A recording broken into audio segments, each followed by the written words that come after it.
next big Broadway show coming to the Straz is a musical take on the film Waitress. The Tony-nominated play tells the story of Jenna, a waitress and expert pie maker who is trying to get out of her small town, and her answer may come in the form of a baking contest. And we are starting the day with our own tribute to the play with a little help from Alicia Wolding, executive pastry chef at Dough. Alicia, are you going to sing as well? I mean, I can give it a shot, but I can't. You do look the part. You look fantastic. She even has the Jenna name tag. Yay! Did you know that? I came ready. We are excited that this show is coming to town. We met last week. I don't know if you had a chance to watch, because there's actually, they cast two little girls. What were they, 4 and 5? Yes. I think. Yes. That are local girls that are also going to be in the musical as well. Sweet. But I love when we can match musicals and theater and shows with food. Right? We're some of our favorite I guests know. at Dough, so this is kind of a perfect. I'm hitting the outfit there. So you were talking pies. We talked a little bit about pies when Carly was reading the preview to the play. What is it about pies that can kind of be an emotional attachment? Because we see that in the film. Or cooking in general. Cooking in general, right? It's easy to, whether you're the one making it or the one eating it. If you're making it, it's pouring all of your emotions into it. You're thinking about your day, and you're either taking out your aggression with the moment, or you're baking with love and making a beautiful rose pie. But if you're the one eating it, it could take you back to a childhood experience. Maybe it reminds you of your mom's pie. So. And she did call it rose pie. I don't know if we've gotten a shot yet. There's little roses of crust. Yeah, I can show you how to do that. She has faith in it. She keeps trying, Alicia. I keep probably failing you miserably. But you say that obviously, well, let's first the pie. The pie itself. The pie. This is a traditional apple pie. I like a lot of cinnamon, if you couldn't tell. And we have some pie crust roses. So I'm going to show you how to make Is these this pie baked crust yet? roses. This is not Okay, baked. all right. I was double checking. It's cooked. I like to cook my so pie good. I fillings feel like I before could putting them in the shell. dive in. When I cook with fruit, I like to what do are it you on the doing here? stovetop. Whoa. Okay. You just cut out little circles. Cutting out little I'm circles. I following you have there. 3 little circles. You can use any circle device you want to cut at home. I'm just using a pastry tip. I think I could handle that. Okay. This is easy enough. So I'm going to lay these out. I'm going to take some water and put them just on the outside of all 3 of them. On half of them? On half, yep, Okay. just on the same side. And then I'm going to place right there, place right there, give it a good press, and we're going to roll it up.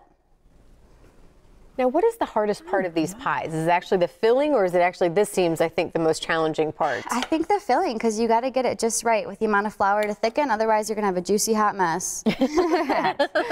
So now you peel it apart, and there you have it. You have 2 roses, so you can keep going. You can bake these to garnish on top of a pumpkin pie even. You can do it on any pies. It's just your basic pie dough, but taken and made into a rose. Now, I've noticed you didn't have the traditional topping. I see some slivers of dough up there. Are those going to be working with this? Yes, the slivers. So what I'm going to show you how to do is, if you want to do a pie crust technique that is for either the entire pie or just the border of the pie, you can make little strips and then just twist them and then place them into the pie just like that.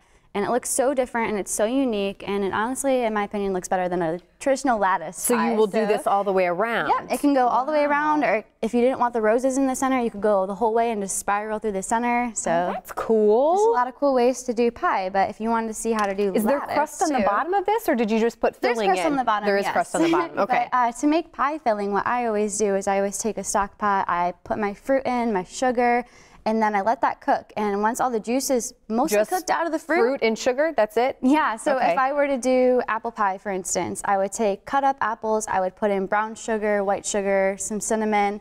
I would let that simmer over the stovetop, and as soon as it starts bubbling and all the juices are coming out of the fruit, I take flour and I put it into the mixture. I mix it all up, and I put in enough flour to get it thick to look like this. And that's how you know how much flour to put in, and so you don't end up with a juicy hot mess. Did you chop up the apple too? Because I feel like they're smaller, or did you just slice them? That's personal preference. I like to have different textures when I have pie. So I know a lot of traditional chefs will say you should have them all the same thickness, but I like to have some a little bit soft and some a little bit more of a bite. I'll say some different. And we're seeing the finished product there. But you know what? At the end of the day, if you want something to look this good and you don't want to put the effort in, of course you can go visit Alicia. Because I see some other pies there. What else did you bring? Yes, I brought a triple berry pie, which I use the same technique on the top.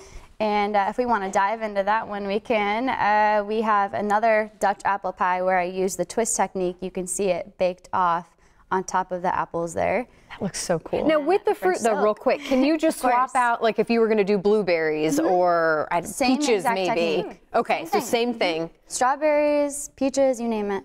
Ooh, strawberries would be good too. Strawberries. And then what's this chocolate goodness? I'll say, which fruit pie is that one? It is not a fruit, it is a vegetable, no. It's chocolate. It is a chocolate French silk pie, so I made a chocolate graham crust on the bottom, and it has a chocolate mousse, chocolate chips, chocolate drizzle, and a little bit of Dat's color. I love that. Dad's color, Dad's style. Thank you for the tips. I know. And at the beginning, we were talking about the wonderful play that is getting ready to open at the Straz. How about we hook up some viewers? I think we can do that. Does that sound good? You can enter for a chance to win 4 tickets to the opening night performance of Waitress at the Straz. It's going to be April 24th. Just go to our Facebook page to enter. And come